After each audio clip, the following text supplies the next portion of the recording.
রাজধানীর মেট্রো রেলে আবারও দুর্ঘটনা, প্রাণ গেছে এক যুবকের।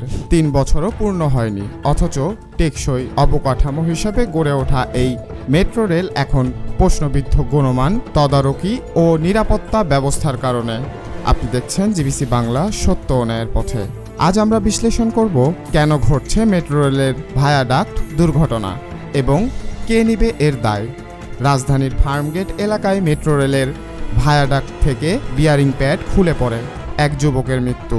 এই নিয়ে একই উপাদান সংক্রান্ত দ্বিতীয় প্রাণঘাতী দুর্ঘটনা এটি। মেট্রো রেল চালু হয়েছিল 2022 সালের ডিসেম্বর মাসে, 2 ধাপে উত্তরা থেকে মতিঝিল পর্যন্ত।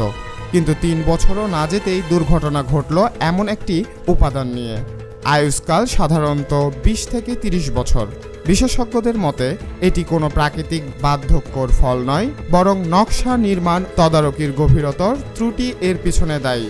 বিয়ারিং প্যাড হলো রেল বা সড়ক অবকাঠামোর অত্যাবশ্যক অংশ, যা ট্রেনের ওজন সমানভাবে বণ্টন করে, কম্পন শোষণ করে এবং চলাচলের কারণে সুষ্ঠু ক্ষুদ্র গতিবিধি সামলায়।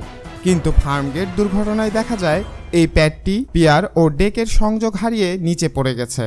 এর মানে এটি স্থাপনের পর থেকেই সঠিকভাবে কাজ করছিল না। বিশ্লেষকদের মতে এর সম্ভাব্য কারণ 3টি: নকশাগত ত্রুটি বা স্থাপনজনিত ভুল, প্যাড বসানোর সময় ভুল লেবেলিং বা ভুল পুরুত্ব, নির্মাণ তদারকির অভাব, পর্যাপ্ত প্রযুক্তিগত জনবল ছাড়াই কাজ পরিচালনা, হুড়োহুড়ি করে উদ্বোধন, নির্বাচনী চাপের কারণে প্রকল্প দ্রুত শেষ করা।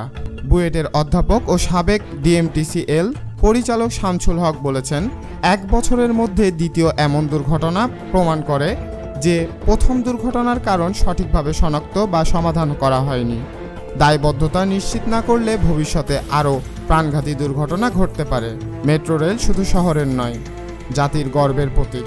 তাই প্রতিটি প্রাণ, প্রতিটি দুর্ঘটনা দায় এড়ানো যায় না, কারণ শনাক্ত ও দায়বদ্ধতা নিশ্চিত করাই এখন সময়ের দাবি। আপনারা দেখছিলেন জিবিসি বাংলা, সত্য ও ন্যায়ের পথে।